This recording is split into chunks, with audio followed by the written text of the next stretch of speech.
Muy buenas noches a todos. Hoy el tema se titula Cristo nuestro abogado. Cristo nuestro abogado, que su tarea es, como lo de un abogado, de los que nosotros conocemos, pero de manera perfecta. Y el primer versículo que quisiera compartir antes de introducir está la primera carta de Juan. Primera carta de Juan, bien al final. Primera de Juan y el capítulo 2 y el versículo 1. Juan escribe. Dice, hijitos míos, estas cosas os escribo para que no pequéis.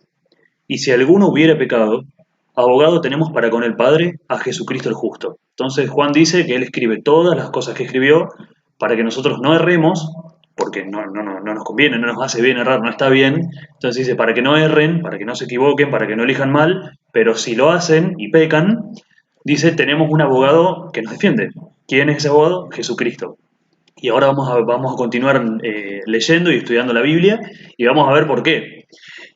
No sé si alguna vez les ha pasado que cometieron algún error y tuvieron tristeza, sentimiento de culpa, han pasado alguna situación triste y han querido o han esperado que alguien los acompañe y les dijera que ya se va a solucionar todo, los ayude a solucionar las cosas, los haga sentir bien, digamos, los acompañe y crean ustedes en que pueden, digamos, solucionar esa situación y demás. Y bueno, justamente eso es lo que hace Jesús por nosotros. No sé si recuerdan que nosotros habíamos leído en la Biblia acerca de las fiestas y también acerca del santuario, de la morada de Dios. Nosotros habíamos comentado que el santuario, ¿sí? Tanto el terrenal como el celestial, que recordemos que el terrenal era la copia del celestial, eh, tenía tres partes: el atrio o el patio, hablando mal y pronto, el lugar santo y el lugar santísimo. Que el lugar santo y el lugar santísimo eran las dos habitaciones, digamos, que tenía lo que era el edificio, propiamente hablando. Bien, recordemos que Jesús cuando murió, él el símbolo, digamos, era lo que el sacerdote hacía en el atrio, en la parte de afuera.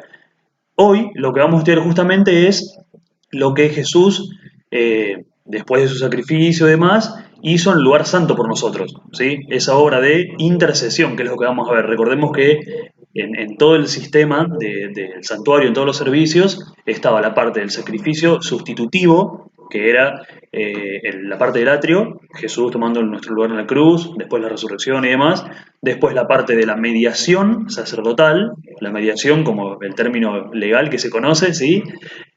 Una mediación en el lugar santo, y después vamos a ver la parte de juez en el lugar santísimo, pero hoy nos vamos a detener en la parte del lugar santo. Eh, Ahora, ¿cómo funcionaba el lugar santo? En el santuario terrenal, que así funcionó también en el santuario celestial. Funciona en el santuario celestial. Vamos a buscar el libro de Levítico, un libro que ya hemos leído bastante estos días. Levítico y el capítulo 1. Levítico capítulo 1. Levítico capítulo 1, que habla sobre las ofrendas. Y vamos a leer desde el 1 al 5, pero lo que quiero que nosotros entendamos en este momento, porque había varios tipos de sacrificio y demás, sino es la importancia del sacerdote.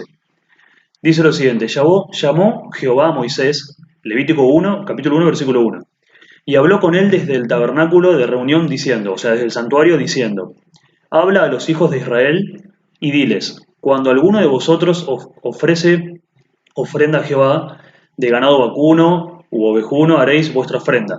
¿Sí? Recordemos el corderito que simbolizaba a Cristo. Dice, si su ofrenda fuera holocausto vacuno, macho sin defecto, lo ofrecerá. Sin defecto, recordando de vuelta a Cristo.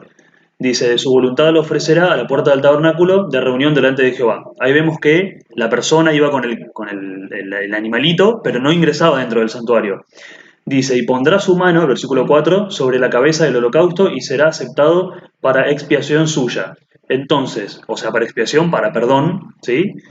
De la persona que llevaba el animal. Dice, entonces degollará el becerro en la presencia de Jehová, y los sacerdotes, ahí está lo importante, y los sacerdotes, hijos de Aarón, ofrecerán la sangre y la rociarán alrededor sobre el altar, el cual está a la puerta del tabernáculo de reunión.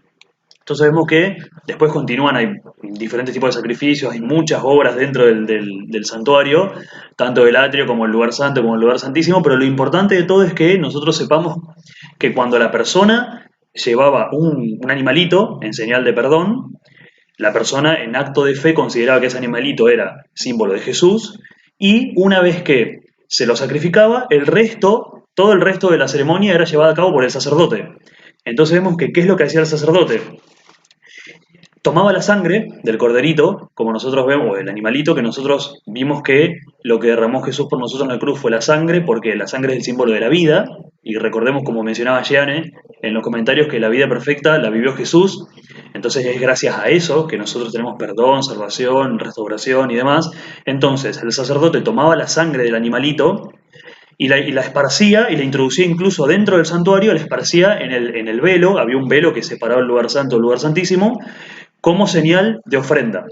Vamos a quedarnos ahí nomás porque hay muchas otras actividades, como mencionábamos, y más símbolos, pero lo importante de todo es eso, recordar que la obra de perdón, de restauración y demás no estaba concluida hasta que el sacerdote no hacía su parte, ¿sí? Era indispensable que el sacerdote oficiara o trabajara o intercediera o mediara, como veníamos diciendo hoy de la mediación, entre la persona arrepentida por su pecado o por sus errores y demás, y Dios, ¿sí? Era el intermediario entre el ser humano y Dios en el santuario terrenal.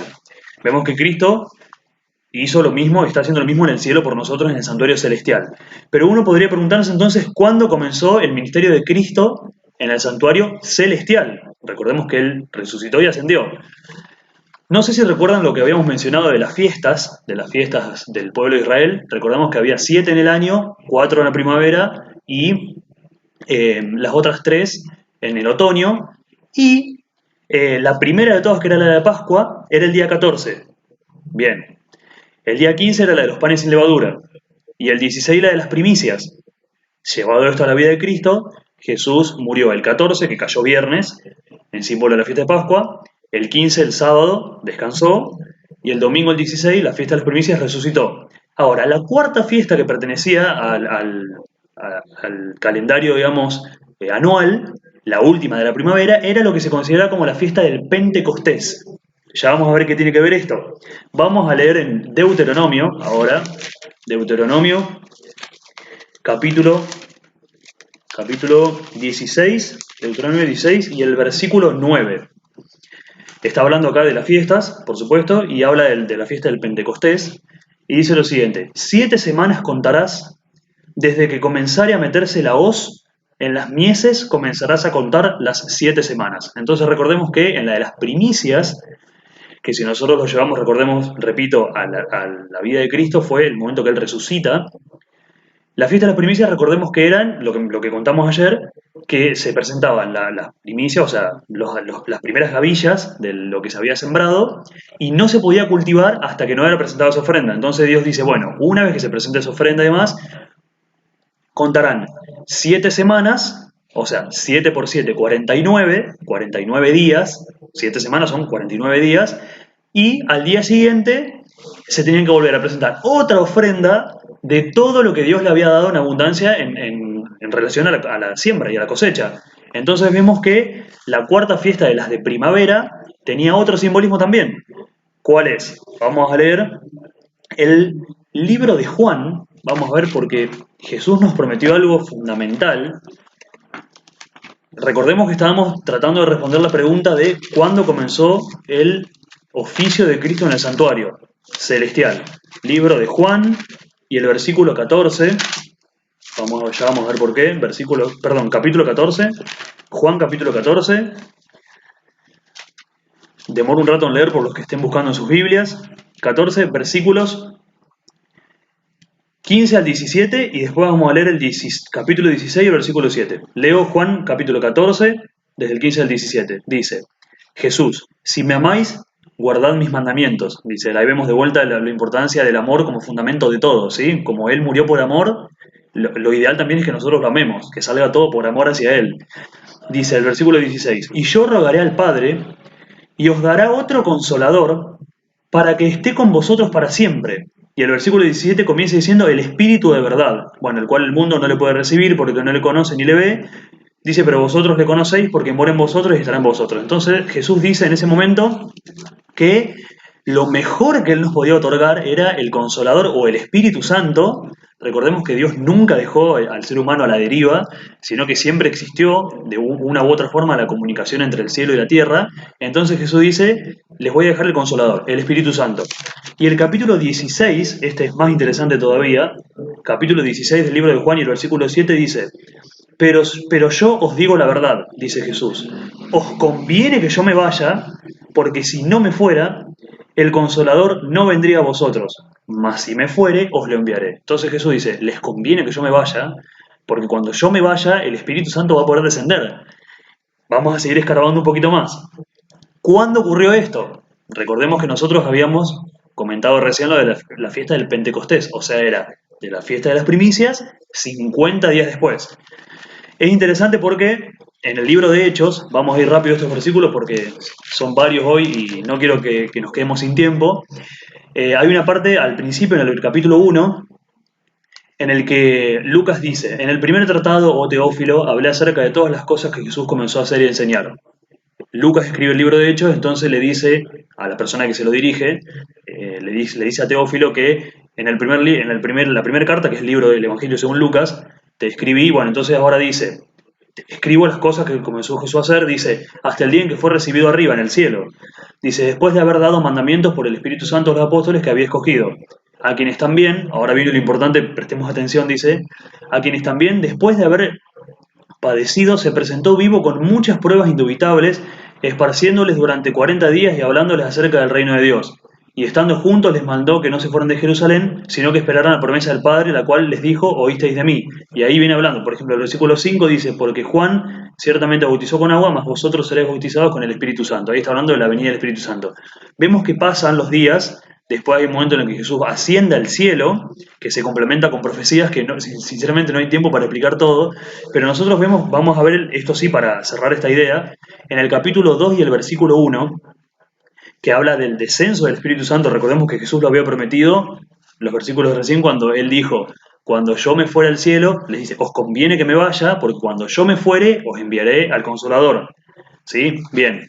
Entonces dice, versículo 1, dice del capítulo 2 del libro de Hechos, dice, cuando llegó el día de Pentecostés, ahí se ve la fiesta, el cumplimiento de la fiesta, 50 días después de las primicias, dice, estaban todos unánimes juntos, y de repente vino del cielo, etcétera, y el resto del libro, del capítulo, ustedes si quieren lo pueden seguir leyendo, habla del descenso del Espíritu Santo, que no es el centro de esta reflexión, pero nosotros vemos que en ese momento, o sea, 50 días después de que Jesús resucitó, ocurre el descenso del Espíritu Santo. Entonces nosotros habíamos mencionado que eso va a ocurrir cuando Jesús estuviera en el cielo. Vamos a leer un último versículo de esta parte, que se encuentra en el libro de Juan también, en el capítulo 7 y el versículo 39. Dice lo siguiente, Juan 7, 39. Dice, esto dijo del Espíritu, Jesús venía hablando acerca del Espíritu Santo, dice, esto dijo del Espíritu que habían de recibir los que creyesen en Él. Jesús dice que los que creyesen en Él iban a recibir el Espíritu Santo. Dice, pues aún no había venido el Espíritu Santo, que es lo que veníamos diciendo recién, porque Jesús estaba hablando en ese momento con los discípulos, entonces si Jesús estaba hablando con los discípulos, quien estaba hablando era Jesús, no el Espíritu Santo. Entonces le dice, pues aún no había venido el Espíritu Santo, porque Jesús no había sido aún glorificado. Y este, queridos amigos, es el versículo clave para entender porque todo esto que venimos hablando del Pentecostés, de los 50 días, del Espíritu Santo y más, porque vemos cómo entre versículo y versículo se construye la siguiente idea. El ministerio en el lugar santísimo, o sea, la obra en el lugar santo de Jesús, cuando Él llega al santuario, tiene que ver desde que Él resucita, fiesta de las primicias, ese domingo 16 del mes de Aviv, ¿sí? Del primer mes del calendario judío, resucita 50 días después, vemos que desciende el Espíritu Santo porque Jesús había llegado al cielo y había sido glorificado. Esa glorificación ocurre cuando Jesús presenta sus heridas, su sangre, su vida ante Dios y es aceptado. Entonces vemos que el momento en el que eso ocurre es 50 días después de la resurrección, cuando Él va al cielo y desciende el Espíritu Santo. Entonces uno podría decir, bueno, Entonces, ¿por qué? La siguiente pregunta que queda es ¿por qué el sacerdocio de Cristo es tan importante para nosotros? Hay algunos versículos que son fundamentales, porque yo puedo decir, bueno, entiendo perfectamente que la Biblia cuenta la historia, etcétera. Entiendo el plan de Dios, que estaba todo perfectamente delineado en las fiestas, en el santuario, en cada fase, ¿sí? Jesús vino, murió, vivió una vida perfecta, perdón, murió, descansó el sábado, resucitó, etcétera.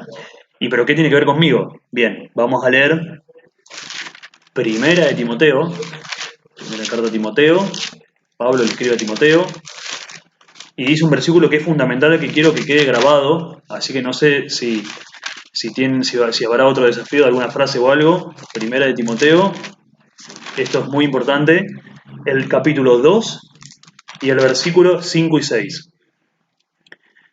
Dice lo siguiente: porque hay un solo Dios, dice Pablo, inspirado por el Espíritu Santo, dice, hay un solo Dios, dice, y un solo mediador, recordemos esa palabrita que veníamos hablando, dice, entre Dios y los hombres, Jesucristo hombre. Entonces dice, el cual, ahora viene la explicación, se dio a sí mismo en rescate por todos, de lo cual se dio testimonio a su debido tiempo. Entonces ahí Pablo dice, como el sacerdote en el pueblo de Israel era el que tenía que oficiar y trabajar e interceder o mediar entre la persona que llevaba el animalito y Dios, entonces lo mismo está haciendo Jesús en el cielo por nosotros, o sea, está intercediendo, pero con la diferencia de que nosotros no tenemos que sacrificar ningún corderito ni ningún animal, porque Él ya murió. Pero fíjense la importancia, repito, dice, un solo mediador entre Dios y los hombres, Jesucristo hombre, el cual se dio a sí mismo en rescate por todos, de lo cual se dio testimonio a su debido tiempo. O sea, a su debido tiempo, Él resucitó, después todos vieron la manifestación del Espíritu Santo, porque de hecho es interesante, algo que obvié por cuestión de tiempo, es interesante porque cuando desciende el Espíritu Santo, para aquellos que no conozcan la historia, es un momento fundamental en la vida de la iglesia. Jesús ya no estaba, había ascendido, y en ese día se bautizan alrededor de 5.000 personas, ¿sí? A través de la predicación de las personas, de los apóstoles, porque el Espíritu Santo cuando desciende lo que hace es justamente obrar en conjunto, por supuesto, con los apóstoles y predicar, y miles de personas se bautizaron. Recordemos que había mencionado al principio que en la fiesta de Pentecostés, después de la de las primicias, se volvió a presentar la ofrenda de toda la cosecha. Bueno, lo mismo ocurrió con estas personas que se bautizaron, en símbolo de la cosecha espiritual. Entonces dice que un solo mediador entre los hombres y Dios, Jesús, que murió por nosotros y tiene la posibilidad, por supuesto, de interceder por nosotros. Y hay un último versículo, rápido, Primera de Juan, últimos dos versículos que son cortitos, a modo de conclusión, Primera de Juan, que no quiero que olvidemos esto tampoco, dice el capítulo 1 y el versículo 9. Dice, si confesamos nuestros pecados, Él es fiel y justo para perdonar nuestros pecados y limpiarnos de toda maldad. Y este versículo vamos a unirlo junto con el de Primera de Pedro, capítulo 5 y el versículo 7, en el cual dice, echando toda vuestra ansiedad sobre Él, sobre Jesús.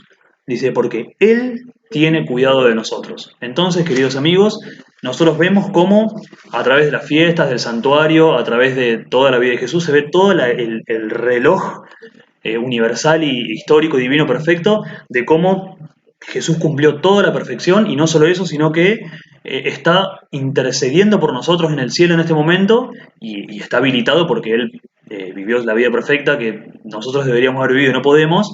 Entonces dice que nosotros confiemos en Él, que si nosotros nos equivocamos, presentemos nuestras oraciones ante Él, nos arrepintamos y demás, cualquier cosa que nos agobie, que nos canse, cualquier cosa que nosotros no entendamos, cualquier preocupación y más, dice toda la ansiedad, echarla sobre Él, porque Él es el que está cuidando de nosotros. Entonces Jesús está cuidando de nosotros en este momento y está trabajando por nuestro bienestar y nuestra felicidad temporal de ahora y sobre todo eterna. Así que la invitación es como siempre a que lo conozcamos y confiemos en Él, porque Él puede auxiliarnos y acompañarnos en todo momento sin importar la dificultad. Así que vamos a orar para terminar.